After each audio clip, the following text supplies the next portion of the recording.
Welcome to Chatna kitchen. Subscribe ചെയ്യണേ, ടിൻറ്റി അടിച്ചാൽ മറക്കല്ലേ.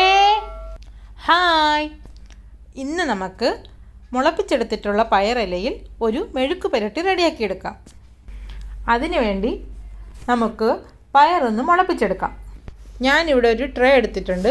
അതിലേക്ക് ഞാനൊരു ടിഷ്യൂ വെച്ച് കൊടുക്കുന്നുണ്ട്. ഇനി നമുക്കതിലേക്ക് കുറച്ച് പയറൊന്ന് കഴുകിയിടാം. അതിൻ്റെ മുകളിലായി ഒരു ടിഷ്യൂ കൂടി ഞാൻ വെച്ച് കൊടുക്കുന്നുണ്ട്. അതിലേക്ക് നമുക്ക് കുറച്ച് വെള്ളം കൂടി ഒന്ന് തളിച്ചു കൊടുക്കാം. സെമി ഷെയ്ഡഡ് ഏരിയയിലാണ് ഇത് നമുക്ക് മുളപ്പിക്കാൻ വേണ്ടി വെക്കേണ്ടത്. മുളച്ച് വരുമ്പോൾ നമുക്ക് ഈ മുകളിലുള്ള ടിഷ്യൂ ഒന്ന് മാറ്റിക്കൊടുക്കാം. ദിവസവും വെള്ളം ഒഴിച്ചു കൊടുക്കാൻ ശ്രദ്ധിക്കേണ്ടതാണ്. 3 ദിവസമായപ്പോൾ നമ്മുടെ പയർ ഈ രീതിയിലൊന്ന് മുളച്ച് വന്നിട്ടുണ്ട്. ഇപ്പോൾ ഒരു 7 ദിവസമായിട്ടുണ്ട്. നമ്മുടെ പയർ നല്ല രീതിയിൽ മുളച്ച് വന്നിട്ടുണ്ട്. ഇനി നമുക്കതിനെ ഒന്ന് മുറിച്ചെടുക്കാം. ഇതിലേക്ക് എനിക്ക് കുറച്ച് ഉള്ളി ഇലയും കൂടെ ആവശ്യമുണ്ട്. അതുകൊണ്ട് ഞാൻ കുറച്ച് ഉള്ളി ഇല കൂടി ഒന്ന് മുളപ്പിച്ചെടുക്കുന്നുണ്ട്. അതിനു വേണ്ടി ഒരു സവാള മണ്ണിലേക്ക് ഞാനൊന്ന് കുഴിച്ചു വെച്ചിട്ടുണ്ട്. ഇപ്പോൾ 2-3 ദിവസമായി അതിൽ ചെറിയ മുളയൊക്കെ വന്നിട്ടുണ്ട്. ഒരാഴ്ച കഴിഞ്ഞപ്പോൾ നമ്മുടെ ഉള്ളിയുടെ അവസ്ഥ കണ്ടോ, നല്ല രീതിയിൽ പൊടിച്ചു വന്നിട്ടുണ്ട്. ഇനി നമുക്ക് ഉള്ളി ഇല കൂടി ഒന്ന് കട്ട് ചെയ്തെടുക്കാം. ഇനി നമുക്ക് മെഴുക്ക് പുരട്ടി റെഡിയാക്കിയെടുക്കാം. ഞാനിവിടെ ഒരു പാൻ അടുപ്പത്ത് വെച്ചിട്ടുണ്ട്. അതിലേക്ക് നമുക്ക് കുറച്ച് എണ്ണ ഒഴിച്ചു കൊടുക്കാം.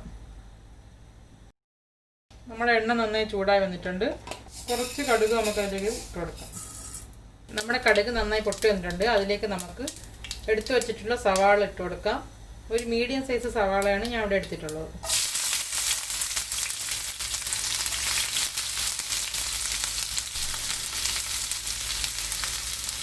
അതോടൊപ്പം തന്നെ ഒരു 5-6 വെളുത്തുള്ളി ഞാൻ നീളത്തിന് അരിഞ്ഞെടുത്തിട്ടുണ്ട്. അതും കൂടി ഇട്ട് കൊടുക്കാം.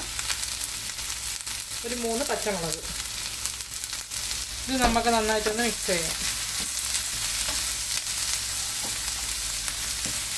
ഇതിലേക്ക് നമുക്ക് ആവശ്യത്തിനുള്ള ഉപ്പും കൂടി ചേർത്ത് കൊടുക്കാം. അതും കൂടി നമുക്ക് നന്നായിട്ടൊന്ന് മിക്സ് ചെയ്യാം.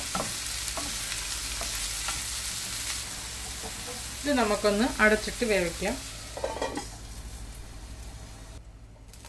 അടി പിടിക്കാതെ നമുക്കിതൊന്ന് ഇളക്കി കൊടുക്കാം.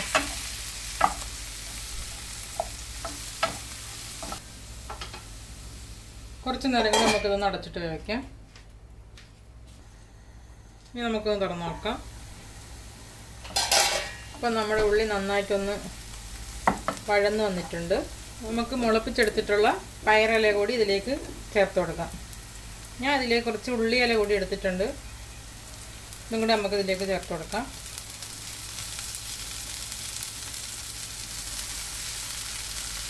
ഒരു ചെറിയ ഫ്ലെയിമിൽ നമുക്കിതൊന്ന് അടച്ചിടാം. ഇനി നമുക്ക് അടപ്പ് തുറന്നിട്ട് ഇതൊന്ന്, ഇപ്പം നമ്മുടെ പയറെല്ലാം ഒന്ന് വാടി വന്നിട്ടുണ്ട്. ഇനി നമുക്കതൊന്ന് മിക്സ് ചെയ്ത് കൊടുക്കാം.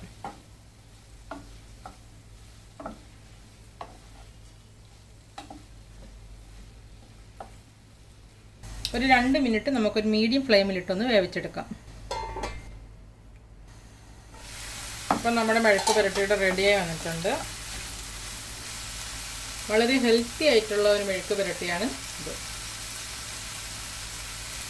ഇതെല്ലാവരും വീട്ടിലൊന്ന് ട്രൈ ചെയ്ത് നോക്കണേ.